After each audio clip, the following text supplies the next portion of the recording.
Right, what the plan is we've got to seal this gap to stop the water getting in. Show them the gap. It's quite bad up here. Yeah. Basically, we can see where this is sunk. I don't know if at some point we can actually look at that support.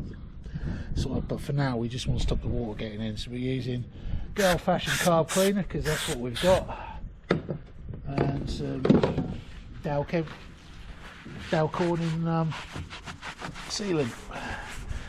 No, it's not marine sealant, but to be fair, I didn't see the point of paying boat tax.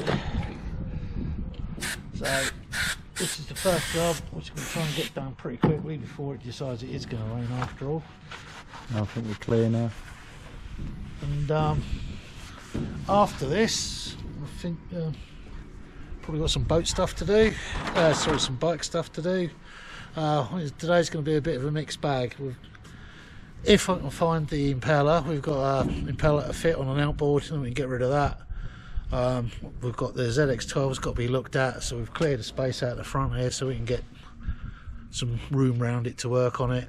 Yeah, we'll just sort of mixed bag today. I'm just doing a few bits and pieces. We just need to get jobs done all over, so that's what we're doing. Right, so all we're doing is just working a bead all the way along. I've given it a bit of a wire brushing as well, get as much loose crap off as possible, give it half a chance.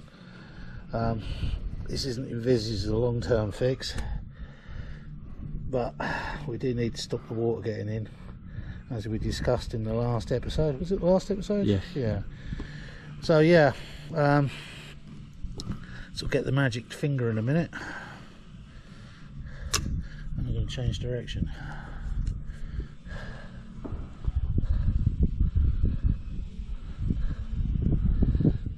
Hole in there.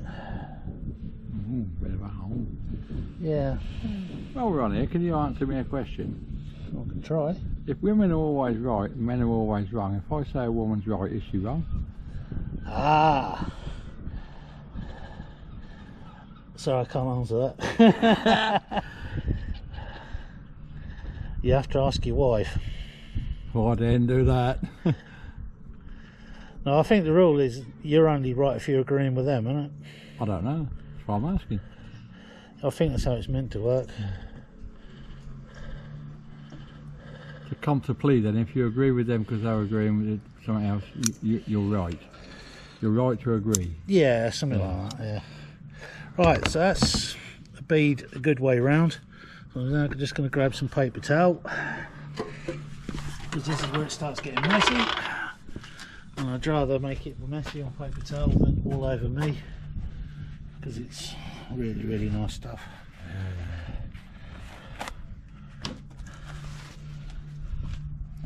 Right, so what the trick is, get your finger nice and wet and lightly push on it and just drag it back smooth.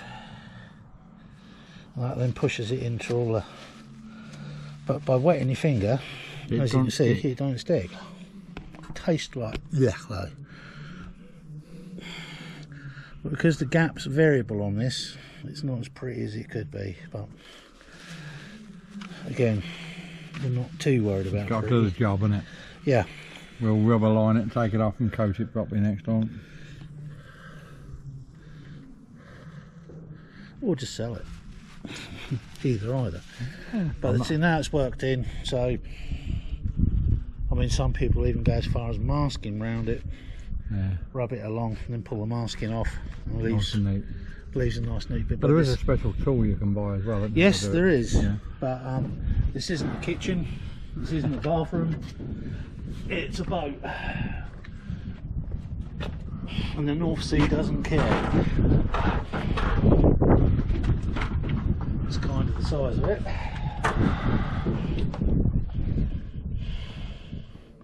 But the wetter you can get your finger, the easier it slips. You've got to be careful here, you'll get barred from YouTube if you're not careful. Yeah. Please ask your girlfriend's permission first. Do not do it while she's sleeping.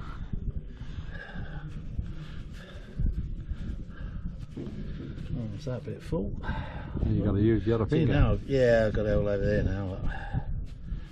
Oh, he's coming off with something. But if you look at this end, you can see we've got a much bigger. There's a good half-inch gap this end, quarter and a half-inch gap. Yeah. So I'll probably end up cutting the nozzle back further For a wider bead. for a wider bead.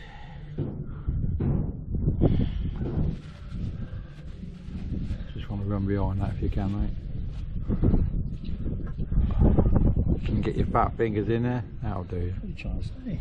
Oh, nothing really. Yeah. You'll edit me anyway. I always do. Nah. That's just not going to make it. I'll leave it alone there.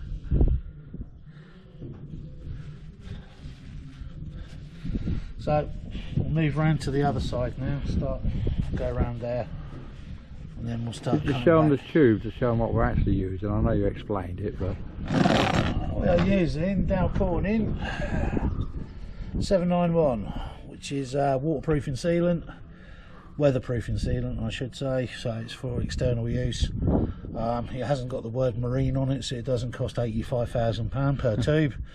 But it should work well enough for what we want. Yeah, it's not doing anything structural. We're just trying to stop water getting in. If it was structural, it'd be a different matter. Then you need to use the right stuff. Sikaflex do some really good ones. There's a couple of others out there, and I've used Sikaflex in I've used Sikaflex in industrial purposes before, and yeah, we've actually lifted up like lorry bodies, 4-ton lorry bodies, by the what we called rollover canopies with no screws or bolts or anything in, just Sikaflex holding it, and it's lifting that up absolutely fine. But so, you do pay a premium for it. Oh yeah, it's about 25 quid a tube, I think, that stuff now, maybe more. But yeah, right round the other side. Right, what we're doing, we've just got this caliper off. We're going to give it a little bit of a clean up. They're sticking. We've also found out that the pads aren't very good, so it looks like before this goes, they need doing. Well, we've got this plate on the top here to access the pin. We'll drop the pads out, and what we're going to do is pump the pistons out a bit further because they are very dirty.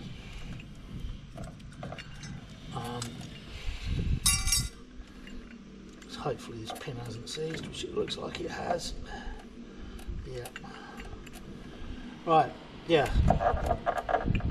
So I don't think you can see from there. No, I'll get up, don't worry. It's just my back's hurting. Yeah,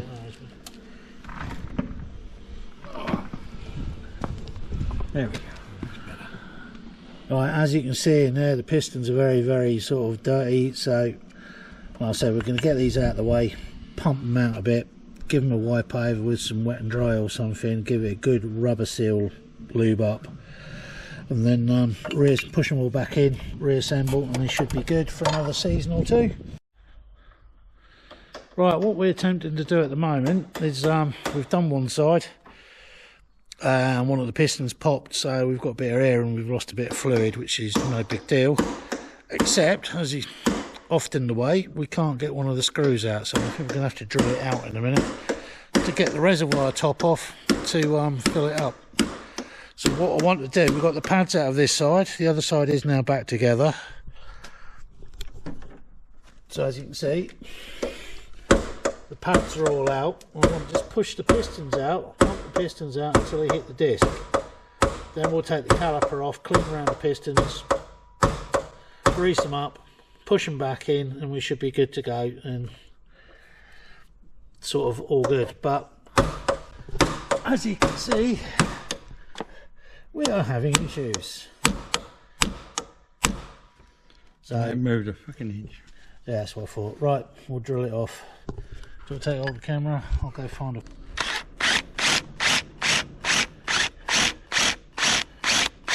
So what we're just trying to achieve here is to just take the head off and leave enough stubs sticking out. So we can pull it out with mould. Yeah. Not far off.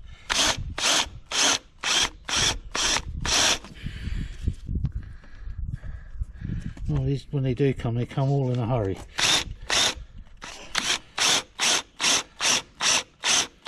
You didn't take your supplements this morning, did you? I can only find the LSD. Right, there you go, it's just popped. So that's the head of that off. Right there.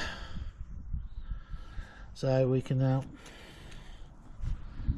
finish this one off and we're good. Obviously it's another screw we've got to replace. Allen cap. No screw. Allen caps. Whatever, we've got to replace them is kind of the point, isn't it? So this will probably be bone dry inside of here now. Bloody hell, this ain't been off for a while, has it?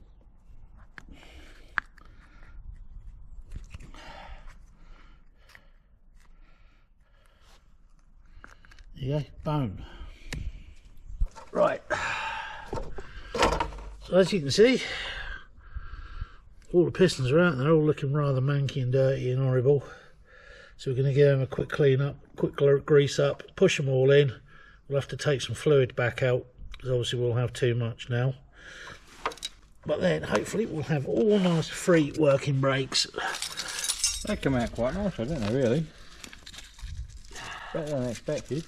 Right, so as you can see, they've all had a rub down, a bit of red grease on them, proper rubber grease, and they've all pushed back lovely. So what I'm going to do now is hook the caliper back on into place, drop the pads in, and we've got this retaining pin, as you can see, is just slightly past its best, but we'll give that a clean up. And for whatever reason, somebody had mullered the R-clip, so we've got to find another R-clip to go in there. But yeah, basically this is just now going to reassemble, and that will be it. I mean, the pads this side don't look too bad, but the other side were very, very thin. So until it gets a new set of pads in, that's pretty much sort of as far as it can go. It looks like, well, actually let's do that in a sec.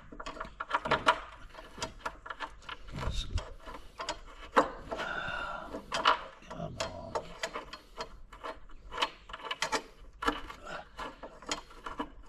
There's a fiddly to get in the right place, isn't there? Oh, just you. It's because I'm in the wrong position as well. Like that. Right. That's what she said.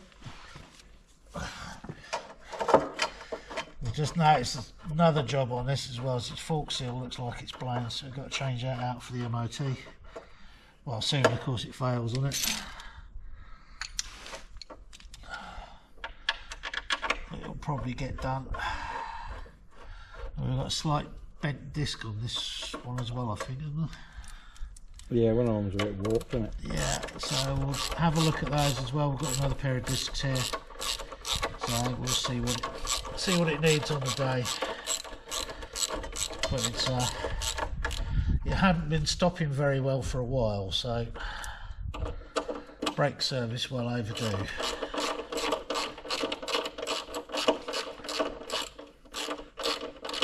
The problem with something like a ZX12 not stopping very well for a while, that's an awful lot of speed to not be losing.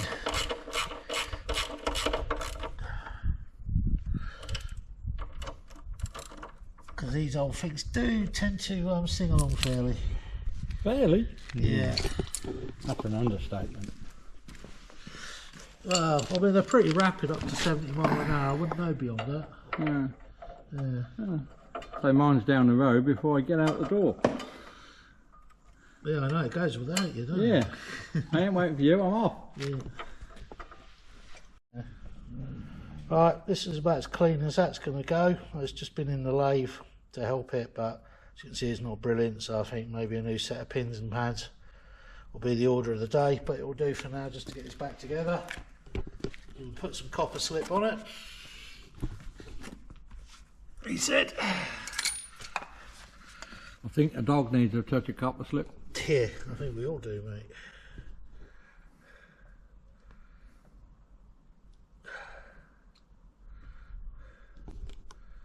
Okay.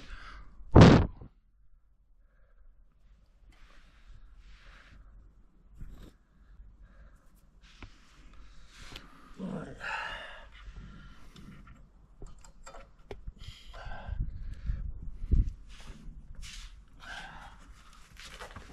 So obviously you got to be, yeah. Obviously you got to be careful not to get the copper slip over the pads. There, that's now in. Let's see if I can quickly find a small R-clip for that, because we had to muller that one to get it out. If not, a little bit of locking wire will do. Yeah, we'll find something. Right, so we've finished with this for today. We know it needs a new set of pads. We could do with some new brake pins. We will run some fresh fluid through it as well. But for today we're done. We now have brakes that work, brakes that come back off again, which is always an advantage. So we're going to call it a day. We've achieved everything we wanted to do. Brakes with this, we've done the sealed front of the boat up, and we've got the outboard down ready to start looking at getting that serviced to go on the back of this air boat. So things are coming together slowly. So on that note, we'll leave it there and we'll catch you again next week. So for now, cheerio.